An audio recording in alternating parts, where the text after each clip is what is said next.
मैं professor A के वाजपेयी आप सभी विद्यार्थियों का इस 50वें वीडियो लेक्चर में स्वागत करता हूं और ये हमारे प्रिय विद्यार्थियों का और सहयोगियों का विश्वास है इस वीडियो लेक्चर सीरीज़ पे, ताकि जिसके कारण ये 50वां वीडियो लेक्चर अब आपके सम्मुख है। आप लोगों का बहुत बहुत धन्यवाद। और इस वीडियो लेक्चर में मुख्य रूप से हम बात करेंगे कि केमिस्ट्री के नोट्स कैसे बनाए जाएं। केमिस्ट्री विषय को लेकर एक बड़ी धारणा जो थोड़ा सा गलत है विद्यार्थियों में, कि केमिस्ट्री याद करने का विषय है, रटने का विषय है। ऐसा बिल्कुल भी नहीं है। केमिस्ट्री रटने का विषय नहीं है। केमिस्ट्री पढ़ने का, समझने का और लिखने का विषय है।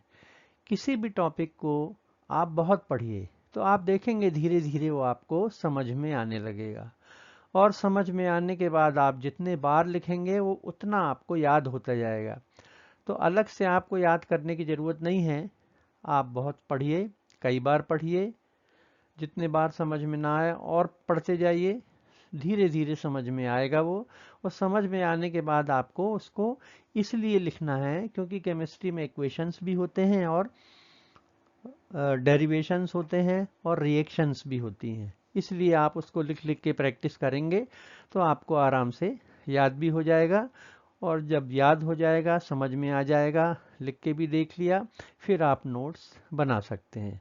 तो ये सारी बातें हम इस वीडियो लेक्चर में करेंगे। तो आइए इस वीडियो लेक्चर को हम प्रारंभ करते हैं। मुख्य रूप से नोट्स क्या होते हैं, क्यों बनाए जाते हैं, जब किताबें उपलब्ध हैं तो नोट्स बनाने की ज़रूरत क्या है, और नोट्स बनाने के क्या फ़ायदे हैं, अच्छे जो नोट्स होते हैं वो कैसे होना चाहिए, नोट्स बनाने की पूर्व क्या तैयारी हम रखें अपनी, और नोट्स कैसे बनाए जाते हैं, कैसे शुरुआत की जाती है, और एक उदाहरण आखिरी में हम लेंगे जिसमें मैं आपको बताऊंगा कि किस तरह नोट्स बनाते हैं। सबसे पहले देखें कि नोट्स क्या हैं। कोई भी टॉपिक लेते हैं आप किसी भी पेपर का, अगर उसको आप बहुत कंसाइज में, मतलब बहुत संक्षेप में उसको आप लिखते हैं तो वो कहलाते हैं नोट्स। पर जो भी कुछ आप लिखेंगे वो ऐसा होना चाहिए कि वो इजीली आप उसको इलेबोरेट कर सकें, मतलब उसको फैला सकें। अगर आप 2 लाइनें हैं आपके नोट्स में तो उसको एक पैरा में आप लिख सकते हैं, उसको एलेबोरेट कर सकते हैं।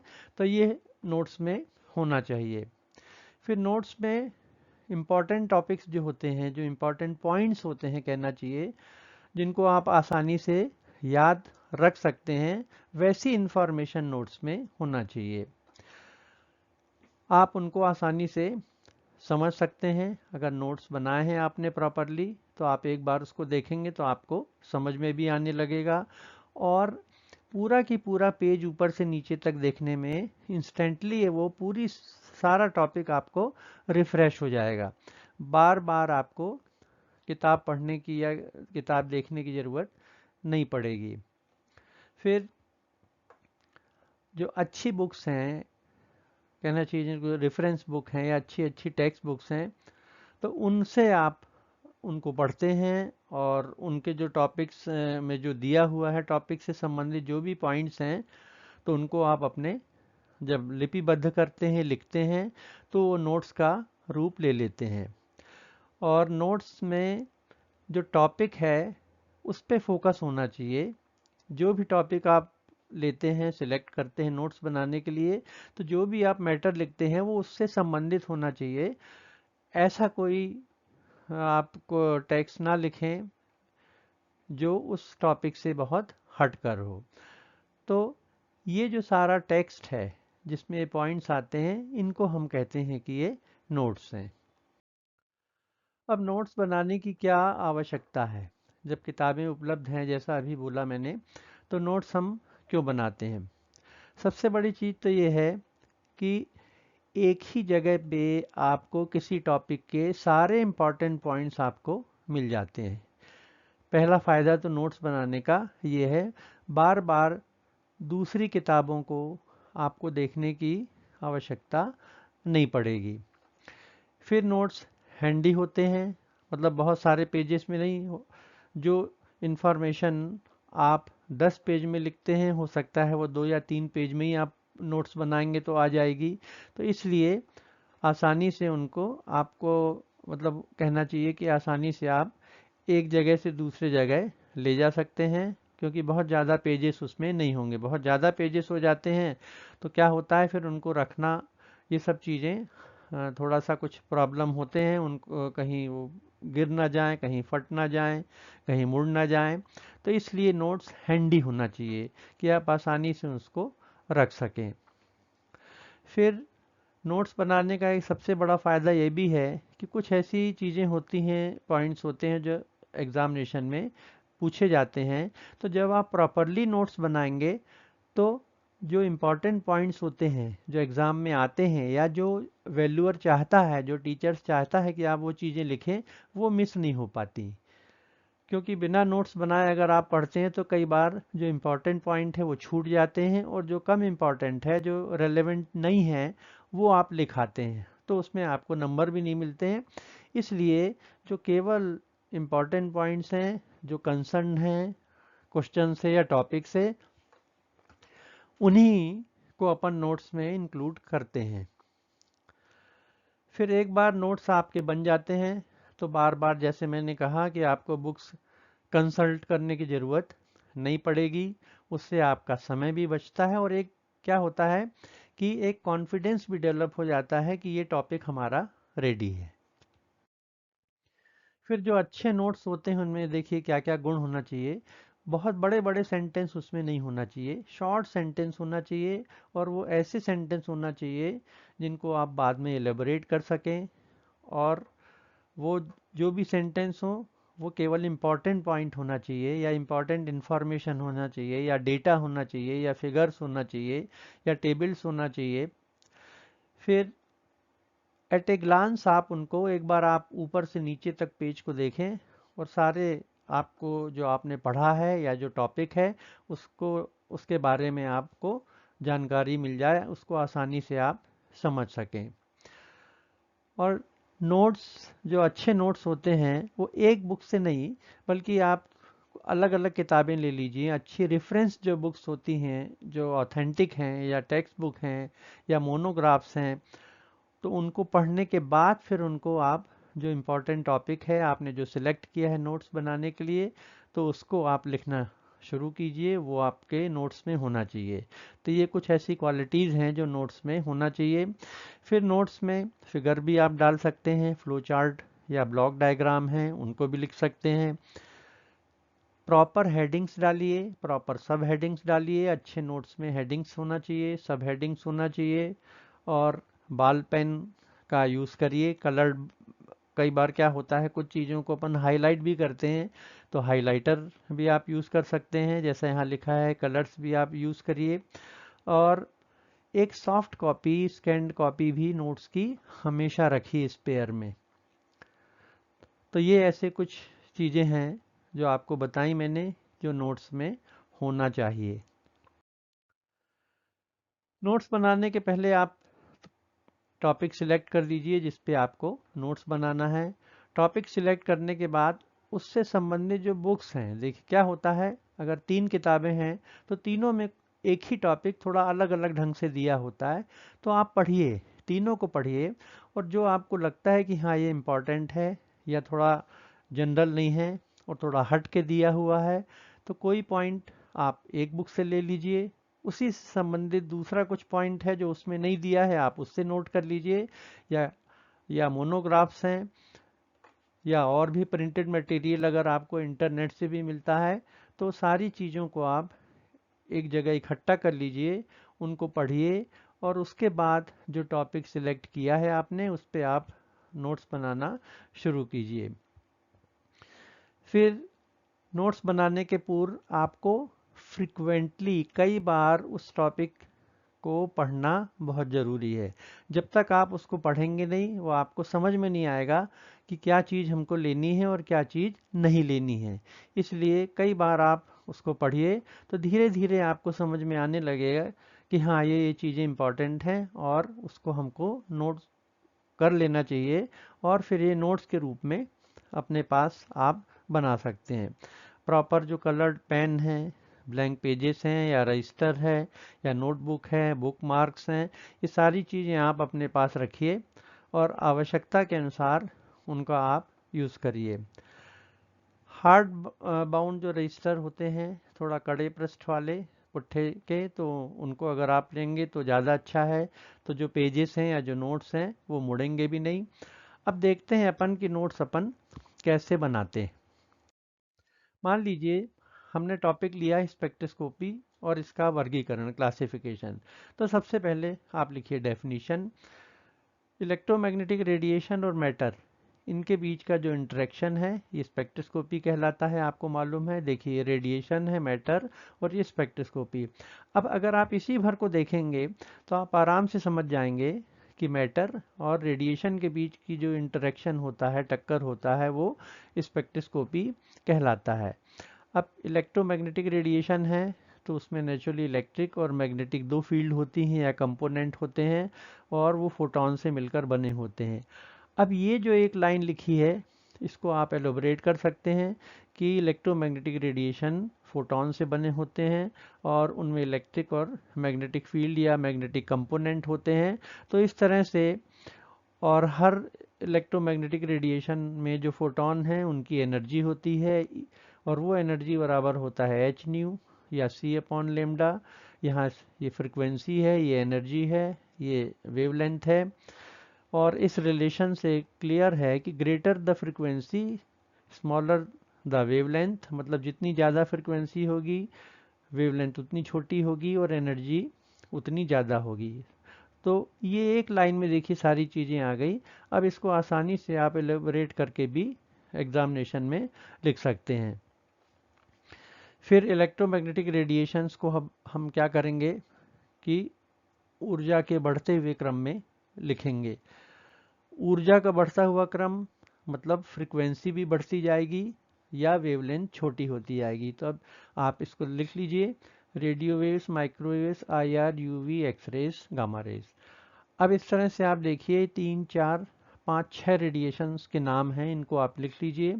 एक बार अगर आपको ये याद हो गया तो आपको मालूम है कि सबसे कम एनर्जी रेडियो वेव्स की है, सबसे ज़्यादा इसकी है। सबसे कम फ्रिक्वेंसी इसकी है, सबसे ज़्यादा इसकी है। सबसे ज़्यादा वेवलेंथ इसकी है और सबसे कम वेवलेंथ गामा रेज की है। इसी तरह से जब एनर्जी या फ्रिक्वेंसी या वेवलेंथ, तो उनकी यूनिट्स भी हम लिखते हैं। तो आप लिखिए, एनर्जी की यूनिट कैलोरी भी हो सकती है, अर्क्स भी, जूल्स भी, इलेक्ट्रॉन वोल्ट भी। फ्रिक्वेंसी की साइकिल पर सेकेंड या हर्ट्स होती है, और वेवलेंथ की आंगस्ट्रम, माइक्रोन या माइक्रोमीटर, नैनोमीटर, पिकोमीटर।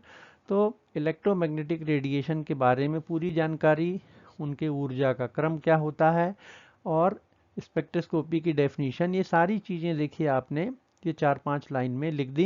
इसको परीक्षा में जैसा भी प्रश्न आता है उसके अनुसार आप एलेबोरेट कर सकते हैं।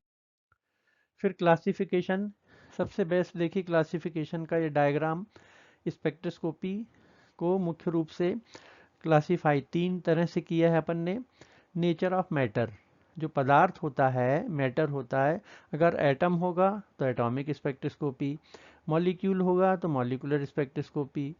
फिर रेडिएशन के नेचर के आधार पे अगर रेडियो वेव्स होंगी तो एनएमआर, अगर माइक्रोवेव्स होंगी तो रोटेशनल या माइक्रोवेव स्पेक्ट्रोस्कोपी, अगर आईआर रेडिएशन होंगे तो आईआर स्पेक्ट्रोस्कोपी, यूवी विजिबल होंगे तो यूवी विजिबल स्पेक्ट्रोस्कोपी।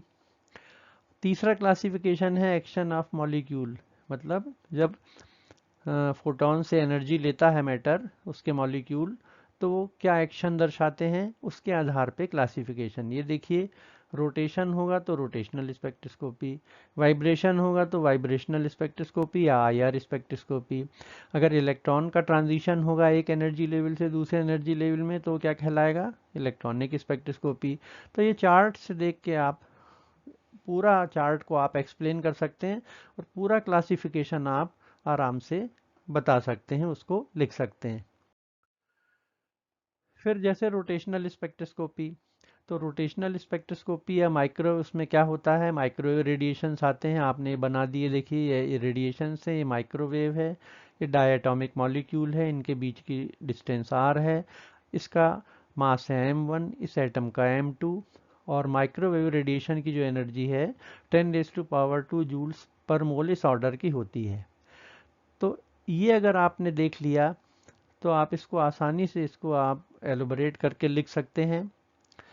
अब मॉलिक्यूल एनर्जी एब्जॉर्ब करेगा माइक्रो रेडिएशन से और उसका रोटेशन होने लगता है, और जिस एक्सिस के सापेक्ष रोटेट करता है वो रोटेशनल एक्सिस कहलाती है। अब रोटेट करते हुए मॉलिक्यूल की जो एनर्जी है वो रोटेशनल एनर्जी होती है, और ये बराबर होता है H B J into J plus one. आपको मालूम है, यहाँ लिखिए आप, बी बराबर H upon 8 pi square I rotational constant कहलाता है, मॉलिक्यूल पे डिपेंड करता है। आई बराबर mu R square, I movement of inertia है, म्यू है reduce mass m1 m2 upon m1 m2, mu लिखा है यहाँ पे, जे रोटेशनल क्वांटम नंबर है और इसका मान 0 1 2 3 4 इत्यादि होता है, और ई आर ओ टी जो नीचे लिखा है लोअर सबस्क्रिप्ट, ये रोटेशनल एनर्जी है। तो बस एक ही स्लाइड में 5-6 पॉइंट्स में, बुलेट पॉइंट्स में आप सारी चीज़ें बता सकते हैं कि ये डायटोमिक मॉलिक्यूल है, ये रोटेट होगा और इसकी एनर्जी होगी, एनर्जी किस इक्वेशन के द्वारा दी जाएगी, और जो टर्म्स यहाँ पे आई हैं उनके यहाँ पे मीनिंग क्या है। फिर रोटेशनल एनर्जी लेवल, अब अगर J इक्वल्स टू 0 होगा तो वो 0 रोटेशनल एनर्जी लेवल, 1 होगा तो फर्स्ट, सेकंड, थर्ड, फोर्थ, ये आप इस तरह से आपने बना लिए, और J का मान रख के हम रोटेशनल एनर्जी की गणना कर सकते हैं। जैसे J इक्वल्स टू 0 रखेंगे उस इक्वेशन में तो EROT 0 आ जाएगा, ये 0 पॉइंट एनर्जी कहलाती है। J इक्वल्स टू 1 रखेंगे तो 2HB आ जाएगा, 2 रखेंगे तो 6HB, 3 12, 4 रखेंगे तो 20HB। तो इसका मतलब है कि रोटेशनल एनर्जी जो मॉलिक्यूल की अलग अलग रोटेशनल एनर्जी लेवल में कितनी होगी, ये आप इस डायग्राम को देख के ही बता सकते हैं। और इस प्रकार आप किसी भी मॉलिक्यूल की किस एनर्जी लेवल में क्या एनर्जी होगी रोटेशनल, ये आप बता सकते हैं। अब हम आते हैं कि रोटेशनल ट्रांजिशंस क्या होते हैं और सिलेक्शन रूल क्या है। ट्रांजिशंस का मतलब होता है कि मॉलिक्यूल जंप करता है लोअर टू हायर, जैसे देखिए लोअर से हायर में जा रहा है या हायर से लोअर भी जाता है। अब चूंकि मॉलिक्यूल कहीं से कहीं भी जा सकता है तो थ्योरेटिकली इनफाइनाइट ट्रांजिशंस होंगे, और उनको नियंत्रित करने के लिए हम क्या करते हैं, हम सिलेक्शन रूल लाते हैं। अब सिलेक्शन रूल क्या कहता है कि डेल्टा जे बराबर +-1 होना चाहिए, मतलब मॉलिक्यूल जो है या तो 0 से 1 में जाए या 1 से 2 में इत्यादि, उसको कहते हैं अपवर्ड ट्रांजिशन, या 2 से 1 में लौटे, 3 से 2 में डाउनवर्ड ट्रांजिशन। तो इस तरह से ट्रांजिशंस की संख्या लिमिटेड हो जाती है, और +1 का मतलब होता है एक यूनिट ऊपर जाना, मतलब अपवर्ड ट्रांजिशन, और -1 मतलब होता है डाउनवर्ड ट्रांजिशन। तो सिलेक्शन रूल अब आपको समझ में आ गया। वो डायग्राम भी आप डायग्राम देख के ही समझ सकते हैं कि ये देखिए, +1 का मतलब मॉलिक्यूल यहाँ जा रहा है, -1 का मतलब यहाँ हो रहा है, यहाँ से यहाँ जाएगा तो +1, यहाँ से यहाँ लौटेगा तो -1। इस प्रकार से रोटेशन, अब सिलेक्शन रूल के आधार पे हम जो रोटेशनल स्पेक्ट्रा प्राप्त होगा उनमें मिलने वाली लाइनों की फ्रीक्वेंसी की गणना भी कर सकते हैं। अब देखिए ये डायग्राम ने आपने बनाया है, यहाँ पे देखिए जो येलो एरो है वो अपवर्ड ट्रांजिशन दिखा रहा है, डेल्टा जे इक्वल्स टू +1, और जो ग्रीन से एरो बने हैं वो डाउनवर्ड ट्रांजिशन दिखा रहे हैं। अब यहाँ पे देखिए आप, अगर मॉलिक्यूल 0 से 1 में जाता है तो 0 में उसकी एनर्जी 0 है और यहाँ पे 2HB है, तो 0 से 1 में जाता है या 1 से 0 में लौटता है तो ऊर्जा का इन दोनों का अंतर कितना होगा, 2HB होगा। फिर 1 से 2 में जाएगा तो 4HB, 2 से 3 में जाएगा तो 6HB, 3 से 4 में जाएगा 8HB 10। तो ये तो इनके ऊर्जा स्तरों का अंतर हो गया। अब आपको मालूम है कि फ्रीक्वेंसी बराबर होता है एनर्जी डिवाइडेड बाय एच, तो इन सबको एच से आप डिवाइड कर दीजिए तो क्या आ जाएगा, 2B। तो मॉलिक्यूल जब यहाँ से यहाँ जाए या लौटे तो आपको जो लाइन मिलेगी रोटेशनल स्पेक्ट्रम में उसकी आवृत्ति होगी 2B। यहाँ से यहाँ जाएगा तो 4HB ऊर्जा का अंतर होगा, H से डिवाइड करेंगे तो 4B आ जाएगा, 6B 8B 10B। तो इस तरह से आपने देखा कि आपको इक्विडिस्टेंट जिनके बीच का अंतर 2B है ये प्राप्त होती हैं, तो ये कहलाता है डायटोमिक मॉलिक्यूल का रोटेशनल स्पेक्ट्रा। तो एक सिंपल डायग्राम को देख के आप ये सारी चीज़ें आप लिख सकते हैं और आप बता सकते हैं कि किसी भी रोटेशनल स्पेक्ट्रा में डायटोमिक मॉलिक्यूल के लिए जो लाइनों का अंतर है फ्रीक्वेंसीज में, तो वो हमेशा 2b होता है, 2b 4b 6b 8b, तो इनके बीच की जो स्पेसिंग है वो कितनी है, 2b। इसी तरह से आप मॉलिक्यूल का रोटेशनल स्पेक्ट्रा देगा या नहीं, माइक्रोवेव एक्टिव रहेगा कि नहीं, डायपोल मूवमेंट के आधार पे आप बता सकते हैं। फिर इंटेंसिटी स्पेक्ट्रल लाइन की क्या होगी, कौन सी स्पेक्ट्रल लाइन ज़्यादा इंटेंस होगी, कौन सी कम। फिर नॉन रिजिड रोटेटर के लिए क्या कंडीशन है, सेंट्रीफ्यूगल आइसोटोपिक सब्स्टिट्यूशन इफेक्ट, ये सब और उसका एप्लीकेशन, ये सारी चीज़ें आप इसी तरह से एक एक स्लाइड में कुछ आधे आधे पेज में आप आराम से बना सकते हैं। तो इस तरह से ये पूरे पॉइंट्स जब आपके कवर हो जाएंगे तो आपके रोटेशनल स्पेक्ट्रोस्कोपी के नोट्स आपके तैयार हो जाएंगे, जिनको एक बार आप पढ़ेंगे देखेंगे तो आप इजीली उनको एलिब्रेट करके फिर उनको लिख सकते हैं। तो थैंक यू सो मच। और जो अगला लेक्चर होगा उसमें मैं आपको बताऊंगा कि आईआर स्पेक्ट्रोस्कोपी के नोट्स अपन कैसे बनाएंगे। तो इस चैनल को आप सब्सक्राइब कीजिएगा। Thank you so much.